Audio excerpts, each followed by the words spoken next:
Hello dear children, welcome back to my channel Universe Classes Dhampur. In this video we will discuss solution of the system of linear equation by matrix method. तो dear children, आज का जो video है वो totally based है कि हम system of linear equation को मैट्रिक्स मेथड से कैसे सॉल्व करते हैं। यहाँ इन दोनों मेथड को समझाने के लिए मैंने यहाँ पे दो एग्जाम्पल लिए हैं, यानी कि दोनों ही एग्जाम्पल एनसीईआरटी से लिए गए हैं। यहाँ जो क्वेश्चन नंबर 1 है वो एक्सरसाइज 4.6 का एग्जाम्पल क्वेश्चन नंबर 10 है, और साथ ही साथ जो क्वेश्चन नंबर यहाँ पर 2 है वो एनसीईआरटी का क्वेश्चन नंबर 11 है। तो इन दोनों क्वेश्चन को हमने लिया है, और जो लेने का जो हमारा मेन पर्पस था वो ये था कि जो पहला क्वेश्चन मैंने लिया हुआ है वो 2x2 की मैट्रिक्स बनेगी, यहाँ पे यानी 2 लीनियर इक्वेशन है, और दूसरे क्वेश्चन के अंदर यहाँ पर 3 लीनियर इक्वेशंस को मैं सोल्व करके आपको सिखाऊंगा और समझाऊंगा कि कैसे हम मैट्रिक्स मेथड से इसको सोल्व करते हैं। तो यहां इन दोनों इक्वेशंस को सोल्व करने के लिए जिन फॉर्मूलों का इस्तेमाल हम करेंगे, यहां जो फॉर्मूला होगा वो होगा x equals to a inverse b। आपको पता है कि a इनवर्स की वैल्यू होती है adjoint divided by its determinant, या आप ये कह सकते हैं कि जो फॉर्मूला हम इस्तेमाल करेंगे वो आएगा x equals to adjoint a into b divided by determinant a। हम इसको इस्तेमाल करेंगे। तो दोनों क्वेश्चन को सीखने के लिए और मैट्रिक्स मेथड से कैसे हम लीनियर इक्वेशन सॉल्व करते हैं, यह सीखने के लिए आप शुरू से लेकर आखिर तक मेरे साथ वीडियो बने रहिए। मैं पूरा प्रयास करूंगा आपको सिखाने का और आप इसको सीख पाएंगे। तो हम शुरू करते हैं अपना क्वेश्चन नंबर 1। देखिए क्वेश्चन नंबर 1 में जैसा कि मैंने आपको पहले भी बताया कि यहां पर 2 इक्वेशंस मैंने ली है। पहली इक्वेशन मेरे पास है 5x plus 2y equals to 3। दूसरी इक्वेशन यानी जो पहली equation 5x plus 2y equals to 3 है, और जो सेकेंड इक्वेशन हमने लिया हुआ है वो है 3x plus 2y equals to 5। तो ये तो इक्वेशन की बात हो गई है। अब हम यहां जो इसको सोल्व करने का तरीका होता है उसको लेते हैं। तो ये जो सिस्टम होता है पूरा का पूरा, the system of equation can be written as ax equals to b। यहां आपको डियर चिल्ड्रन समझना जरूरी है कि ये ax इक्वल्स टू b क्या है, यहाँ a क्या है, x क्या है, और यहां पर b हमने क्या लिया हुआ है। तो देखिए यहां जो a हमारे पास होता है वो होता है कोफिशिएंट ऑफ एक्स वाई से बना मैट्रिक्स। जो हमारे पास x होता है वो होता है x और y से बना मैट्रिक्स। साथ ही साथ जो हमारे पास b मैट्रिक्स होती है वो आउटपुट होता है। आप देखेंगे पहली इक्वेशन का आउटपुट कितना है 3, दूसरी इक्वेशन आउटपुट कितना है 5। तो यहां मैंने 3 लिखा, यहां मैंने 5 लिख दिया है। ऐसी अगर मैं आपको थोड़ा सा और समझाऊं तो यहां x का कोफिशिएंट क्या दिखाई दे रहा 5, तो यहां पर x का कोफिशिएंट 5 आ गया। दूसरी इक्वेशन में x का कोफिशिएंट है 3, तो यहां मैंने x के कोफिशिएंट को 3 रखा। इसी तरह से जो y के कोफिशिएंट है 2 और 2 मैंने यहां पे लिखे। तो यहां जो फिर से मैं आपको बता देता हूं कि जो मैट्रिक्स A है वो है x y के कोफिशिएंट से बनी मैट्रिक्स।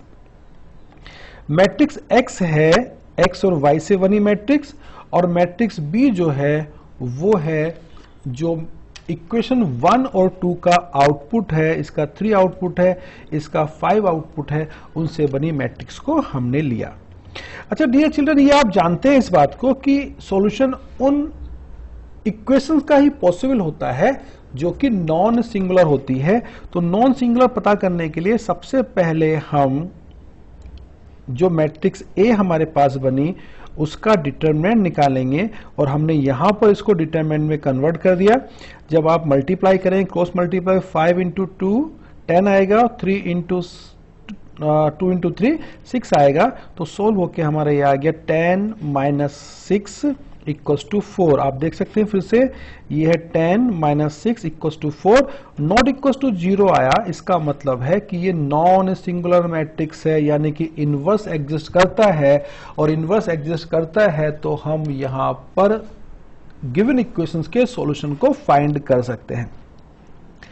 अब हमारा काम यहां पर जो है, जैसे मैंने पहले आपको बताया है, हमारा जो वर्क अब लागू होता है, जो हमें करना है, हमें यहां पर x equals to a inverse b का फॉर्मूला अप्लाई करना है, तो यहां पर जो x equal to a inverse b है, तो ए इनवर्स का जो फॉर्मूला है वो है adjoint a divided by determinant multiply by b, या आप इसको ऐसे समझ सकते हैं कि ये a inverse multiply by b कहलाएगा।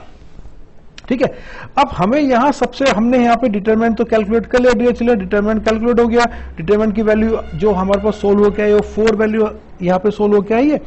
अब हमारा काम है यहां पर एडजॉइंट ए को निकालना, और मैं यहां पर आपको बहुत सिंपल सा शॉर्ट ट्रिक मैंने पहले ही बताया है, अब के मैं आपको बता रहा हूं कि अगर 2x2 मैट्रिक्स का हमें एडजॉइंट निकालना होता है तो निकालने का तरीका बहुत आसान है। फिर से आप इसको समझेंगे और सीखेंगे। आप देखिए यहां क्या है, ये है मेन डायगोनल में ए और डी, तो मेन डायगोनल में जो नंबर है वो आपस में बदल जाएंगे। पहला नंबर हो जाएगा डी और दूसरा नंबर हो जाएगा ए, यानी कि ये डी हो गया और यहां पे ये ए आ गया। आप देखिए तो पहले यहां पर ए था मेन डायगोनल में और दूसरा नंबर डी था, जबकि हमारा पहला नंबर कहलाया डी और दूसरा नंबर हमारा कहलाया ए। अब जो सेकंड डायगोनल का जो पहला नंबर है वो है बी, तो यहां पर ये माइनस बी हो जाएगा, और सेकंड डायगोनल का सेकंड नंबर है सी, तो यहां पर ये माइनस सी हो जाएगा। इस तरह हम किसी भी मैट्रिक्स का जो 2x2 की होगी उसका एडजॉइंट को फाइंड कर सकते हैं, शॉर्टकट मेथड से निकाल सकते हैं। तो हमें जो मैट्रिक्स दी हुई थी वहां उसका जो एडजॉइंट हमारे पास निकल के आया इस मेथड से, वो यहां पे पहली रो आई 2 -2, दूसरी रो आई हमारे पास -3 और 5। ठीक है, अब हमने ये एडजॉइंट की वैल्यू को रख दिया। आप देखें तो ये जो वैल्यू आपको दिख रही है ये एडजॉइंट की वैल्यू हमने यहां पे उठा के रख दी है। अब हमारा जो आगे वर्क आता है वो वर्क ये है कि हम एडजॉइंट की मल्टीप्लाई करेंगे मैट्रिक्स बी से, और आप इसके साथ साथ ध्यान दें जो डिटर्मिनेंट की वैल्यू थी हमारे पास वो हमारे पास 4 यहां पे हमने रख दी है।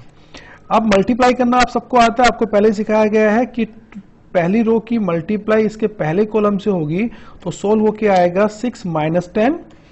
ऐसे ही दूसरी रो की मल्टीप्लाई भी वो पहले ही कॉलम से होगी, कॉलम 1 है तो सोल्व होके आएगा -9 + 25।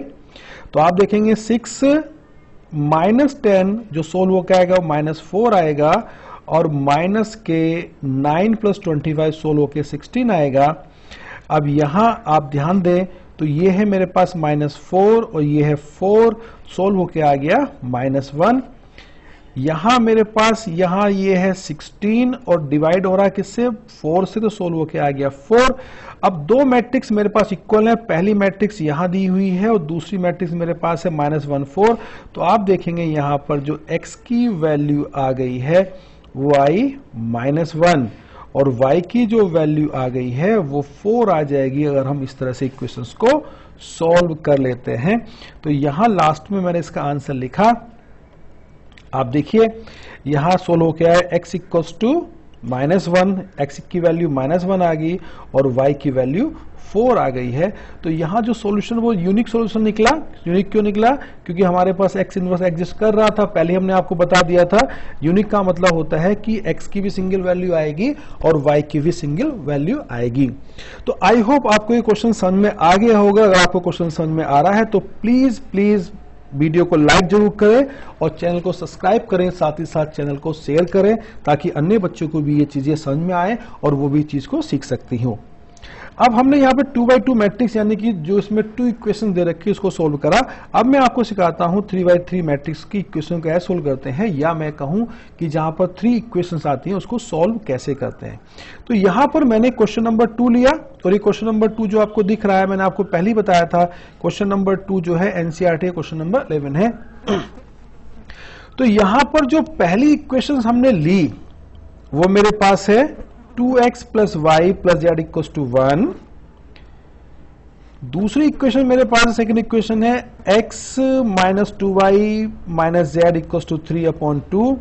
और डियर चिल्ड्रन थर्ड इक्वेशन मेरे पास है यहां पर 3y - z = 9। थर्ड इक्वेशन में आप ध्यान दें तो यहां पर मेरे पास x नहीं था इस वजह से मैंने यहाँ पे 0 इंटू एक्स लिखा ताकि x को भी मैं यहाँ पे दिखा सकूं, या x के कोफिशिएंट को 0 लिख सकता हूं, ताकि ऊपर की जो इक्वेशन आपको दोनों इक्वेशन दे रखी है, पहली इक्वेशन आप देखें यहाँ पर 3xyz है, यहाँ पर भी xyz है, यहाँ पर केवल yz है, तो इसी वजह से हमने यहाँ पर 3 वेरिएबल में बनाया कि यहाँ पर भी x आ जाए, भले ही उसके कोफिशिएंट को 0 हमें लिखना क्यों ना पड़े। अब जो सिस्टम आपको दिया गया है 3 इक्वेशंस का, यानी कि जो 3 इक्वेशन सिस्टम आपको दिया गया है, इसको हम लिख सकते हैं the system of equation can be written as ax equals to b। Dear children, question number 1 में मैंने आपको बताया कि a क्या होता है, b क्या होता है, x क्या होता है। आपको बताया गया था कि a का मतलब है x y z से बनी मैट्रिक्स का कोफिशिएंट से बनी मैट्रिक्स होती है। आप यह देखिए x का कोफिशिएंट कितना 2, तो यहाँ 2 लिखा मिला आपको, y का कोफिशिएंट है 1, तो आपको 1 लिखा मिला है, z का कोफिशिएंट 1 है, तो यहाँ पे भी 1 है। ऐसी इक्वेशन नंबर 2 और इक्वेशन नंबर 3 के जो कोफिशिएंट है उनको हम आराम से इक्वेशन से लिख सकते हैं यहाँ पर, और मैट्रिक्स जो हमारी पहली मैट्रिक्स है A, हम उसको बना सकते हैं। तो matrix A is the matrix formed by the coefficient of x y z। अब आते हैं मैट्रिक्स x क्या है। मैट्रिक्स x जो है, यानी ये जो मैट्रिक्स x है, ये जो हमें वैल्यू निकालनी है x y z, उनसे बनी मैट्रिक्स होती है। मैट्रिक्स B होती है आउटपुट से बनी मैट्रिक्स। आउटपुट पहले का कितना है 1, तो आप देखेंगे 1 यहाँ पे लिखा हुआ है। दूसरा इक्वेशन का आउटपुट है 3/2, तो 3/2 यहाँ हमने लिखा हुआ है। और तीसरी इक्वेशन का आउटपुट है 9, तो हमने यहाँ पे 9 लिखा हुआ है। अब हमारा जो वर्क है इसके बाद का, वो हमें निकालना है डिटर्मिनेंट। किसका डिटर्मिनेंट निकालना है? मैट्रिक्स ए के डिटर्मिनेंट को फाइंड करना है। तो देखिए मैट्रिक्स ए का डिटर्मिनेंट आपके सामने यहां पर है, ये मैट्रिक्स ए है, सॉरी मैट्रिक्स डिटर्मिनेंट ए निकालने मैट्रिक्स ए का हम यहां पर। तो यहां जो फर्स्ट रो है आपको देखेंगे तो ये 2 1 1, सेकेंड रो है 1 -2 -1, और थर्ड रो है 0 3 और -5 दे रखा है। डिटर्मिनेंट को कैसे एक्सपेंड करने हैं ये आप सभी बच्चों को आता है, आप सीख चुके होंगे। नहीं आता है फिर मैं बता रहा हूं। यहां पर जो हमने एक्सपेंड करा है इसको फर्स्ट रो के अलोंग एक्सपेंड करा है। तो फर्स्ट रो का मतलब फर्स्ट रो का जो पहला नंबर है वो हमारे पास है 2 जिस रो जिस कॉलम में आ रहा है उसको छोड़ा जा रहा है। बाकी जो आपके सामने क्या बचा वो वैल्यू बचती है -2 -1 और 3 -5 बचता है। इसको सोल्व कैसे करते हैं आपको पता है इस बारे में। तो हमने क्या करा, -2 की मल्टीप्लाई -5 से करा और -1 की मल्टीप्लाई -3 से करा। ऐसे करके हम इस डिटर्मिनेंट के वैल्यू को कैलकुलेट कर सकते हैं। ये कैलकुलेशन हमने बहुत पहले सीखी थी और ये सोल्व होके जो आएगा आप इसको कर सकते हैं। जो वैल्यू सोल्व होके आई वो आई 34, जो कि 0 के इक्वल नहीं है। अगर किसी मैट्रिक्स का डिटर्मिनेंट 0 के इक्वल नहीं आता है तो वो मैट्रिक्स नॉन सिंगुलर कहलाती है, और नॉन सिंगुलर का मतलब होता है उसका इनवर्स एग्जिस्ट करता है। तो यहां जब हमारा पास डिटर्मिनेंट की वैल्यू नॉन जीरो आ गई यानी कि 34 आ गई है, तो हमारे पास फॉर्मूला बचता है कि हम जो वैल्यू अप्लाई करेंगे, कैलकुलेशन करेंगे, वो अप्लाई करेंगे x equals to a inverse b। So the given system of equation has a unique solution given by x equals to a inverse b। अब आपको पता है कि इनवर्स की वैल्यू जो होती है वो क्या होती है, वो होती है एडजॉइंट। किसी मैट्रिक्स के एडजॉइंट को उसके डिटरमिनेंट से डिवाइड करते हुए इनवर्स कहलाता है। और हमें जो यहाँ पर x निकालना है उसकी multiply a inverse into b हम कर रहे हैं। यानी कि आप देखेंगे तो ये वैल्यू आएगी, इनवर्स की वैल्यू आपके पास कितनी है, adjoint a upon determinant multiply by b हम सोल्व करेंगे। अब सबसे पहला डियर चिल्ड्रन हमारा जो वर्क है वो है एडजॉइंट को फाइंड करना। एडजॉइंट आपको निकालना आता है, मैंने पहले भी आपको कई वीडियो में सिखाया हुआ, वहां से आप सीख सकते हैं। लेकिन इस क्वेश्चन, चूंकि ये question examination point of view से बहुत इंपॉर्टेंट क्वेश्चन होता है, तो मैं यहां आपको फिर से वो चीज सिखा रहा हूं। पहली बात यह है कि जो पहला नंबर होता है हमारे पास, जो पहला नंबर मेरे पास है ये 2, ये है 1 और ये है 1, तो जो यहां पर एडजॉइंट बनता है कोफैक्टर से वनी मैट्रिक्स का ट्रांसपोज करने पर एडजॉइंट बनता है, और कोफैक्टर्स को रिप्रेजेंट करते हैं A11, A12, A13, इस तरह से हम रिप्रेजेंट करते हैं। तो मैं यहां पे आपको 2-3 नंबर निकालना सिखा रहा हूं, फिर से उसको आप समझेंगे। जैसे मुझे निकालना है A11, तो A11 का मतलब आप देखें तो यहां ये है 11, फर्स्ट रो फर्स्ट कॉलम का नंबर है, तो 1 + 1 कितना होगा, इवन नंबर 2 आएगा, तो यहां प्लस आएगा। ऐसे ही आप देखें तो ये है 1 और 2, यानी फर्स्ट रो सेकंड कॉलम का नंबर दे रखा है, तो 1 + 2 कितना आएगा, 3 आएगा। ओड आएगा तो यहां पर ये माइनस आएगा, तो ऐसे ही आपको प्लस माइनस लगाना है। इवन नंबर आएगा तो प्लस, ऑड नंबर आएगा तो माइनस अप्लाई करेंगे। अब आप जब यहां देखें तो फर्स्ट रो फर्स्ट कॉलम का नंबर मेरे पास यहां पर है 2 जिस रो जिस कॉलम में उसको छोड़ दीजिए, तो मैंने ये फर्स्ट रो में आ रहा था, फर्स्ट कॉलम को छोड़ दिया गया, तो जो बचा वो लिख के यहां पे मैंने लिख लिया है। और आप देखें जब मैं इसकी मल्टीप्लाई करूंगा, क्रॉस मल्टीप्लिकेशन करूंगा, तो -2 × -5 सोल्व होके मेरे पास आएगा 10। दूसरी मल्टीप्लाई जब मैं यहां पे करूंगा -1 × 3, तो सोल्व होके आएगा 3। कुल मिला के जो फर्स्ट कोफैक्टर आया वो 13 सोल्व होके हमारे पास यहां पे आ गया। ऐसे ही बाकी कोफैक्टर्स को आप सोल्व कर सकते हैं। एक कोफैक्टर्स और निकालना मैं आपको यहां पे सिखा देता हूं। अभी देखिए, जैसे मैं सपोज करो यहां ट्रेंडम यहां पे कोफैक्टर मैंने लिया, मुझे निकालना है यहां पर A23 निकालना, यानी कि सेकेंड रो और थर्ड कॉलम में आने वाले नंबर के कोफैक्टर को मुझे फाइंड करना है। तो सबसे पहले जो आपको यहां देखना है वो ये ध्यान देना है कि नंबर जो है 2 + 3 कितना होता है, 5, यानी ऑड नंबर है, तो यहां कोफैक्टर्स में सबसे पहले माइनस आ जाएगा। अब आप मैंने यहां ये बनाया हुआ इस तरह से, यहां पे आप इसको देखो तो सेकंड रो और थर्ड कॉलम, सेकंड रो और थर्ड कॉलम में क्या नंबर आ रहा है, -1 आ रहा है। -1 जिस रो जिस कॉलम है उसको छोड़ दीजिए, -1 आ रहा है आपका सेकंड रो में आ रहा है, और थर्ड कॉलम में आ रहा है। उसको छोड़ने के बाद जो नंबर बचता है वो बचता है 2, 1, 0 और 3 यहां पर नंबर बचता है। वही नंबर हमने यहां पर लिखा 2, 1, 0 और 3 लिखा। इसे लिखने के बाद आपको पता है आपका क्या काम आपको करना है, इसको डिटरमिनेंट को सॉल्व करना है। 2 × 3 6 होगा, 1 × 0 0 होगा, तो सोल्व होके हमारे पास आ गया यहां पर 6 - 0 = -6 आ गया। इस तरह से हम सारे के सारे कोफैक्टर्स निकाल सकते हैं। तो यहां मैंने सारे कोफैक्टर्स निकाले हुए हैं, आप देख सकते हैं सब मैंने निकाले कोफैक्टर्स यहां पे निकाल लिए हैं। यहां मैं बाकी नहीं निकालूंगा क्योंकि वीडियो लंबा हो जाएगा। तो देखिए यहां कोफैक्टर्स निकालने के बाद हम यहां लास्ट में आ जाते हैं। यहां जो A11 की जो वैल्यू है वो मेरे आई सोल्व होकर 13 आई थी, A12 की वैल्यू आई थी मेरे पास 5, A13 की वैल्यू सोल्व होकर जाएगी 3। ऐसी करके बाकी नंबर्स की वैल्यू आप निकालेंगे तो ये आएगा 8 - 10 - 6। थर्ड रो के कोफैक्टर्स वैल्यू निकालेंगे तो आएगा 1 3 - 5। अब हमारा काम है कि यहां इसको ट्रांसपोज करेंगे। ट्रांसपोज में क्या होता है कि जो फर्स्ट रो है वो फर्स्ट कॉलम में कन्वर्ट हो जाएगी, सेकंड रो जो है वो सेकंड कॉलम में कन्वर्ट हो जाएगी, और थर्ड रो वो थर्ड कॉलम में कन्वर्ट हो जाएगी।